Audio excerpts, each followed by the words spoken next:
do you want to be when you grow up? I want to be married and have 100 kids so I can have 100 friends and no one can say no to being my friend.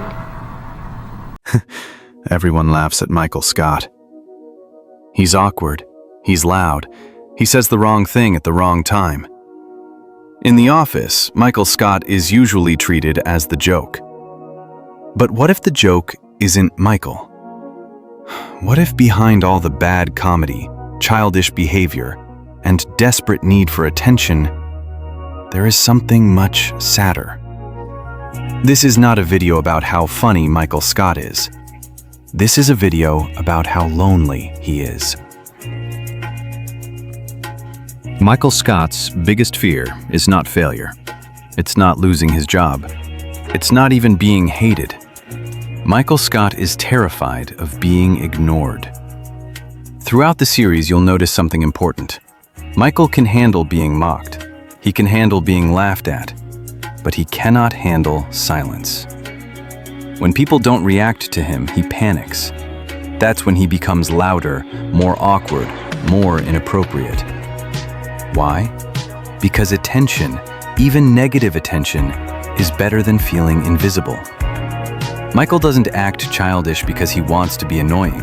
He acts childish because he doesn't know how else to connect with people. For most people, work is just work.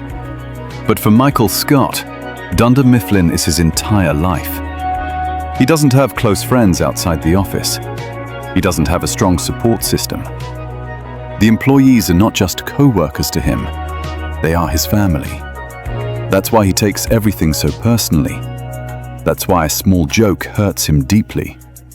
That's why he wants everyone to like him. When the office rejects him, it feels like being rejected by his own family.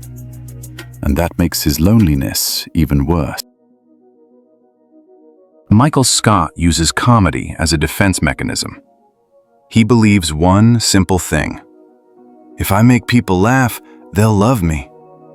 So he jokes constantly, even when it's inappropriate, even when it's uncomfortable.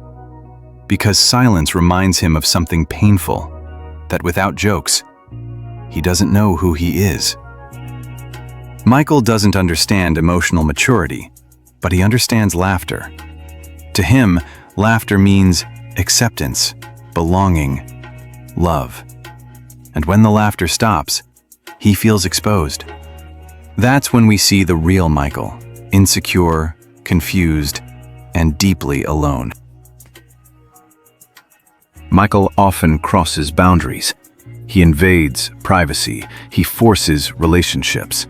Not because he wants power, but because he wants connection. He doesn't know how to build healthy relationships, so he overcompensates. He plans office parties no one asked for.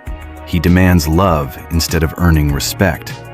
He mistakes authority for friendship, and ironically, the more he tries to be loved, the more people push him away.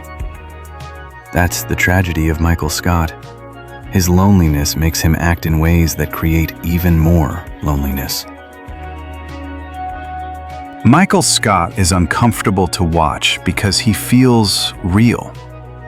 Many people see parts of themselves in him, wanting validation, fearing rejection, joking to hide pain. He represents emotional loneliness, the kind that exists even when you're surrounded by people. You can be in a room full of coworkers, friends, family, and still feel completely alone. Michael Scott is not a bad person. He's just emotionally underdeveloped and desperately searching for love. What makes Michael Scott's story powerful is that he eventually finds what he was missing. Not through jokes, not through authority, but through genuine connection. When Michael leaves the office, he finally builds a life outside of it. And that tells us something important. Michael was never meant to be a manager forever. He was meant to be someone who finally felt loved. Michael Scott wasn't annoying. He wasn't stupid. He wasn't meaningless. He was lonely. And sometimes the loudest person in the room is the one who needs love the most. If this video made you see Michael Scott differently, subscribe.